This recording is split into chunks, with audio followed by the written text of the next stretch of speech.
Vamos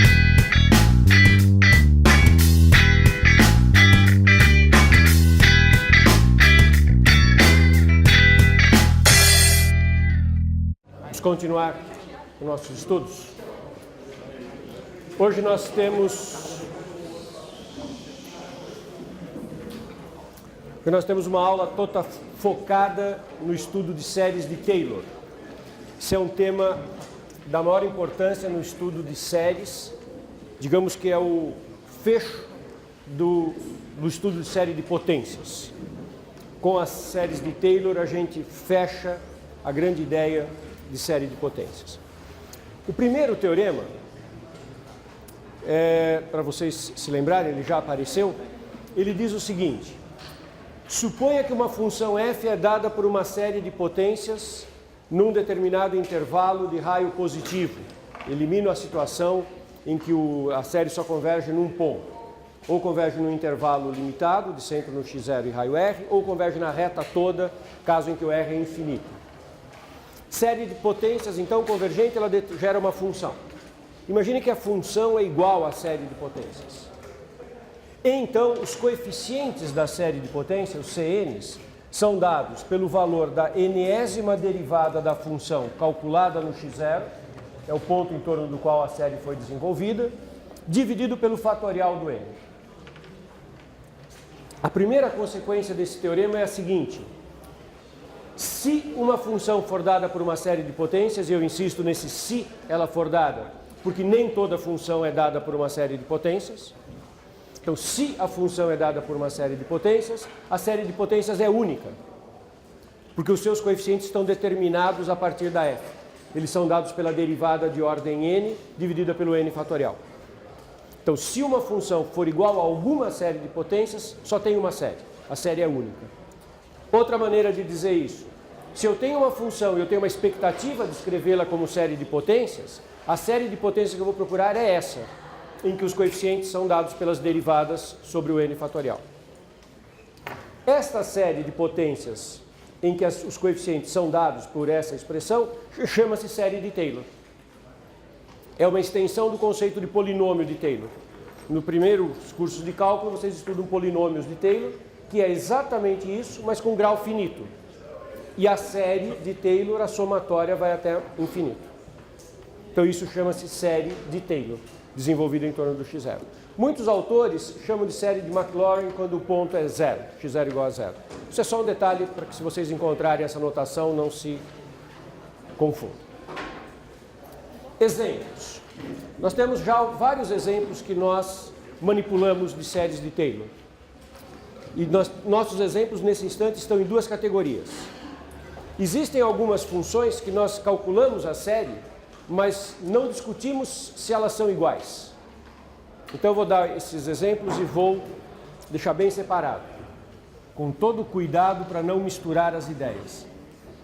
A função exponencial e o x0 igual a zero. Como as derivadas são iguais, todas elas entre si, a própria exponencial calculada no zero dá sempre 1. Então a série de Taylor é igual, somatória de 0 a infinito, de as derivadas valem 1, então esse termo vale 1, o x0 é 0, fica apenas x elevado a n sobre n fatorial. Esta série é convergente para toda a reta. Então ela converge em toda a reta real. Observe que nesse instante eu não disse, porque eu não provei ainda, que esta série é igual a esta função. Isso eu não falei e eu não provei ainda. É igual? É. Provarei daqui a alguns minutos. Terminar de fazer os exemplos. Outro exemplo que já apareceu, a função seno. Também definida na reta toda, e nós já calculamos as derivadas da função seno e escrevemos a série de potências da função seno, série de Taylor.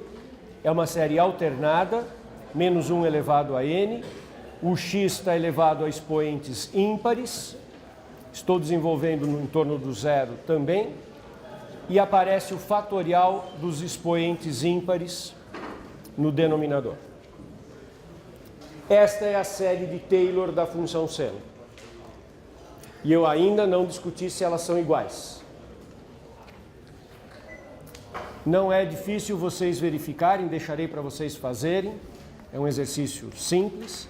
Que se você pegar a função cosseno de x, também no x0 igual a zero, a série de Taylor será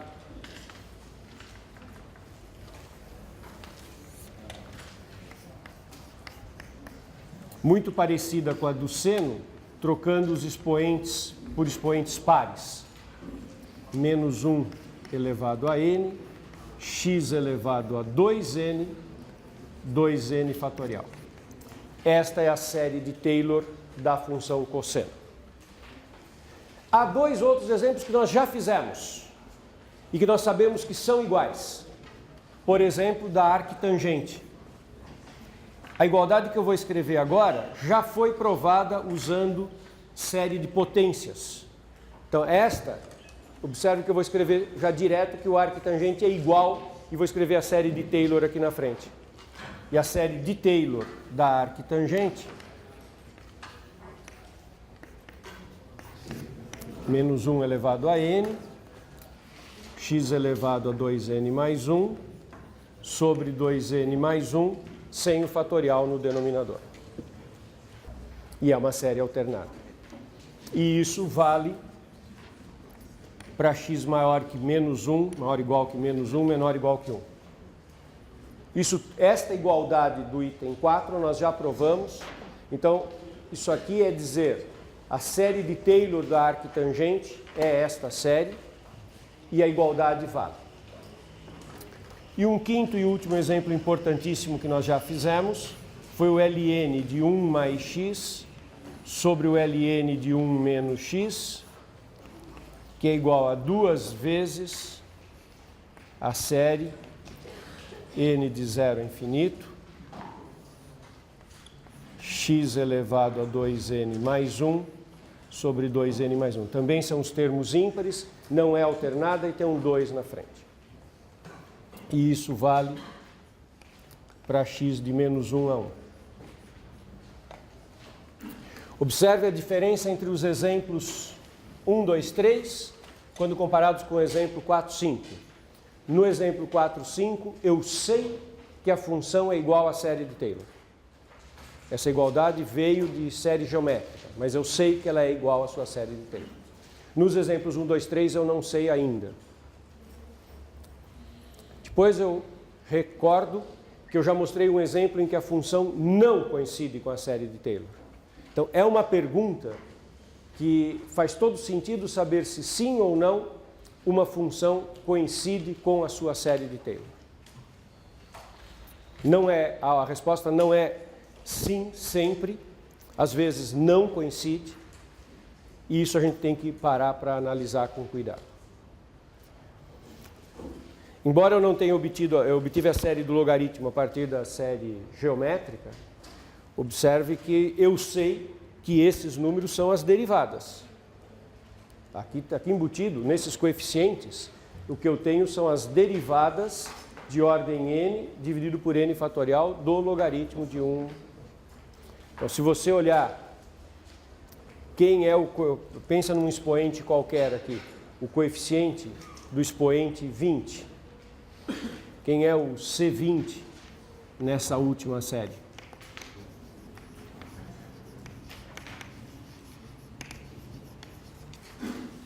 O C20 é 0. Porque não tem expoente x elevado a 20. Os expoentes são só ímpares. Se o C20, se o x20, x elevado a 20 não está presente aqui, é porque o coeficiente dele é 0. Mas o C20 é a derivada de ordem 20, calculada no zero, dividido por 20 fatorial. Porque é a série de Taylor. Então, os coeficientes são dados pela série de Taylor.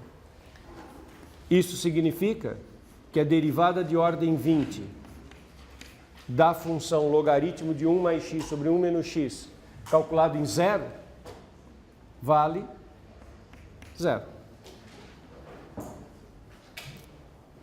Porque o coeficiente de ordem 20 não apareceu aí. Quem é o coeficiente de ordem 21 nessa série? Coeficiente para o x elevado a 21, x elevado a 21, quando 2n mais 1 é 21, eu tenho 2, 1 sobre 21.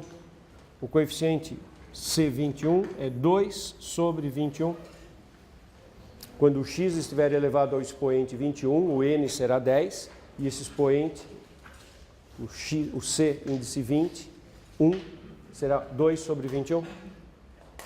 Mas eu sei, porque é a série de Taylor, que o C21 é a derivada de ordem 21, calculado no zero, dividido por 21 fatorial. Portanto, a derivada de ordem 21 no zero desta função tem que ser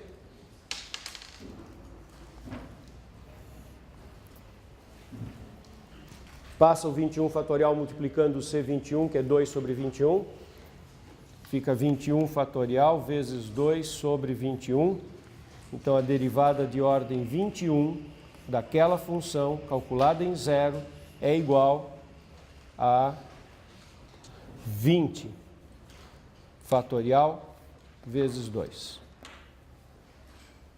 Se eu não errei nenhuma conta, acho que eu não errei. Se o que eu fiz até agora está claro, eu vou partir para a pergunta crucial.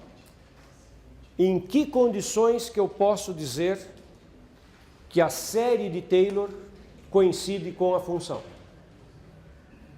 Que é o que a gente espera que ocorra.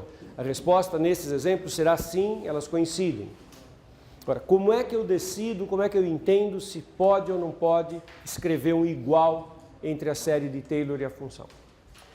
A abordagem é muito parecida com o que se faz no início dos cálculos com polinômio de Taylor.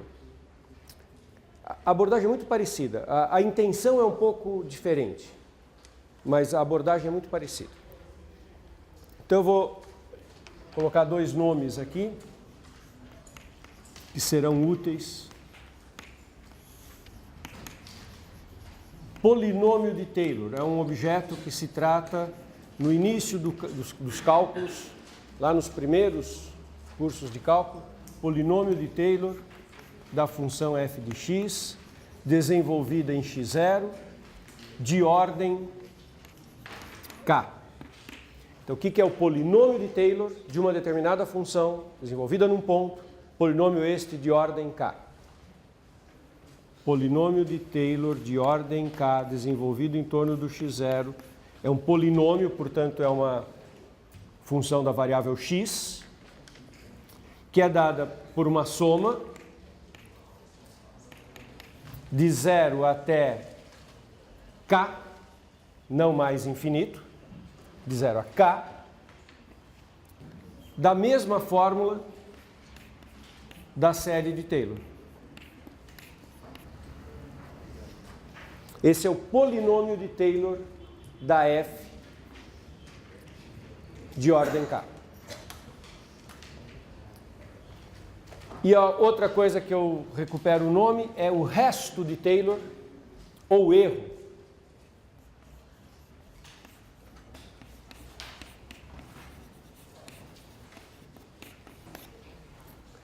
Que é exatamente o quê? A diferença entre o valor exato da f e o valor do polinômio. Isso que é o resto do Taylor. Então, o resto de ordem k do Taylor, desenvolvido em torno do x0, calculado no valor x, é o valor exato da função menos o polinômio de Taylor de ordem k, desenvolvido no x0, calculado em x. Essa última igualdade não tem nenhuma profundidade particular, ela é bastante simples. Eu só estou chamando de resto a diferença entre o valor exato da função e o polinômio aproximador. A ideia de polinômio de Taylor é aproximar a função por isso. e eu chamo de resto a diferença entre um e outro. Só isso que eu fiz. Vale a pena pensar um segundo, por que eu chamei o polinômio de Taylor de polinômio de ordem K e não de grau K? Porque pode não ser, o polinômio de Taylor de ordem K pode não ter grau K. Quando é que isso ocorrerá? Isso ocorrerá quando a derivada de uma determinada ordem for nula. Então, só para concretizar bem isso, em cima do exemplo da função seno.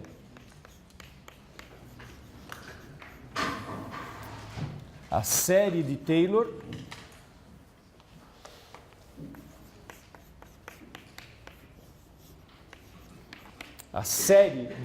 da função seno, quando n é zero, obtenho x, depois menos x à terceira sobre 3 fatorial, termo seguinte é de ordem 5, mais x à quinta sobre 5 fatorial, o termo seguinte, menos x à sétima sobre 7 fatorial, mais, esta é a série de Taylor da função seno. Quem é o polinômio de Taylor de grau 5, desenvolvido em torno do x0, calculado no ponto x? Que é o polinômio de Taylor de ordem 5 da função seno. O polinômio de Taylor é o polinômio x menos x à terceira sobre 3 fatorial mais x à quinta sobre 5 fatorial. Esse é o polinômio de Taylor de ordem 5 da função seno. Claro que ele não é igual à função seno, não tem nenhuma chance. Isso é um polinômio de grau 5. O polinômio de grau 5 não pode ser igual ao seno. O polinômio de grau 5 tem no máximo 5 raízes. A função seno tem infinitas raízes. Isso não pode uma coisa ser igual à outra. O polinômio de ordem 5 é um aproximador, como nós veremos. Para deixar claro a questão da ordem e do grau, quem é o polinômio de Taylor de ordem 6? De ordem 6 da função seno. É o mesmo, porque eu iria até o termo x à sexta, mas o coeficiente do x à sexta não está presente, que teria uma derivada de ordem sexta, e a derivada de ordem sexta do seno é zero, então o termo de ordem 6 não está presente, e o polinômio de ordem 6 da função seno é idêntico ao polinômio de ordem 5. Quando a gente faz estudo de polinômio de Taylor, a gente tem uma majoração para o resto, que a gente usa para fazer valores aproximados da função. O resto está aqui. Tem um resultado também do cálculo inicial, do cálculo 1, que chama o resto de Taylor, ou erro de Taylor, na forma de Lagrange.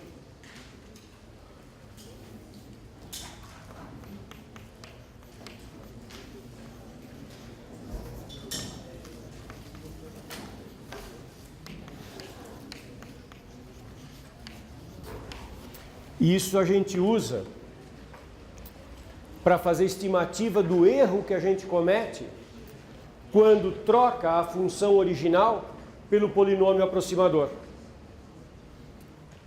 O teorema do erro na forma de Lagrange diz que o resto de Taylor de ordem K, desenvolvido no x0 e calculado em x, ele é igual a derivada da função de ordem k mais 1, a derivada seguinte, calculada em torno de um certo, calculada no valor x barra, vezes x menos x0 elevado a k mais 1 e dividido por k mais 1 fatorial. Esse é um resultado técnico que chama resto de Taylor na forma de Lagrange. Diz que o erro que eu cometo ele tem a mesma aparência teórica do que o termo geral da série de Taylor.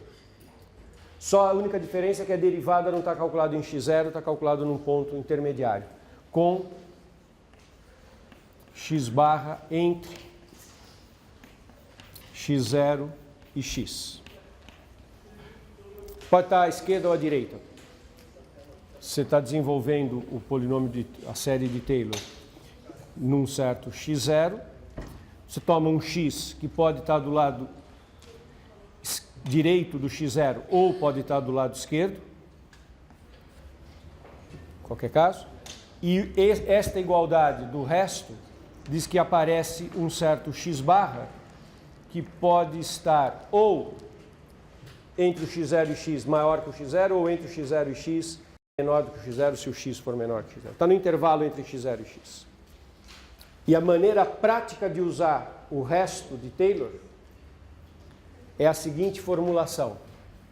Se você sabe que o módulo da derivada de ordem k mais 1, calculado em x, é menor do que m, se você consegue majorar, achar um majorante superior da derivada de ordem k mais 1, para todo x,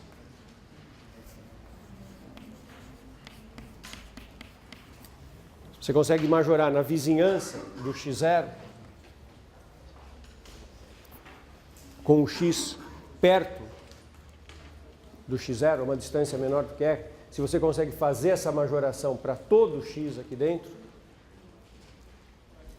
então quando você aplica o polinômio, o resto de Taylor, para calcular em torno de um certo x, e olha o módulo disso, isso é menor do que esse m módulo de x menos x0 elevado a k mais 1 dividido por k mais 1 fatorial.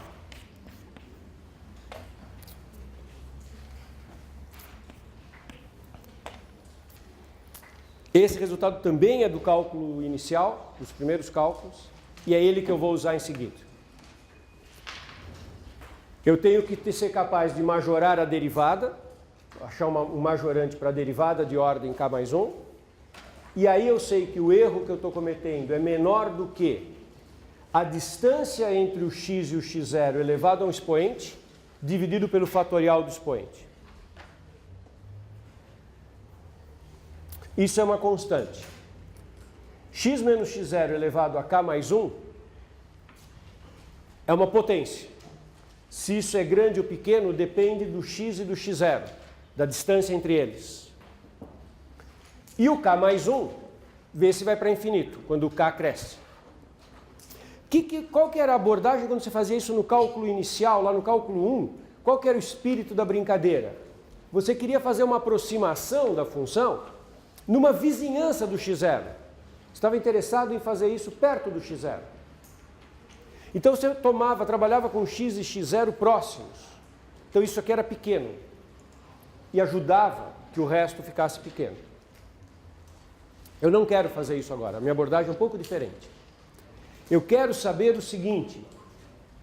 Quais são os valores de x próximos de x0 ou não,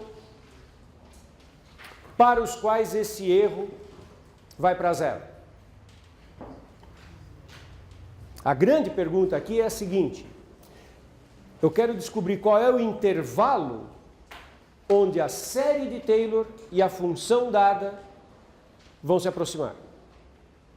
Na verdade, entre a série e a função vão ser iguais. Em que os polinômios de Taylor se aproximam da função. Observe que isso é um pouco mais forte do que aquela análise que se fazia no cálculo 1, porque lá você tinha o direito de trabalhar com x e x0 perto, porque você queria fazer aproximação em torno de um ponto, você montava o polinômio de Taylor perto do ponto que você queria. Agora eu não tenho escolha. Eu quero saber se esta série aproxima a função cosseno no x igual a 1 milhão. E aí essa diferença aqui vai ser 1 milhão. Eu não posso lidar contra isso. Eu quero saber se sim, se esta série fornece o valor do cosseno para todos os valores de x. Em outras palavras, quais os valores de x para os quais ela fornece. Essa pergunta também é um pouco diferente da pergunta que a gente respondeu já nas nossas aulas anteriores. A gente estava respondendo a seguinte pergunta em aulas anteriores: para que valores de x que essa série converge? Que é o intervalo de convergência. Agora, não estou falando em intervalo de convergência. Estou falando no intervalo, domínio, onde há uma igualdade entre a função e a série. É isso que eu quero responder.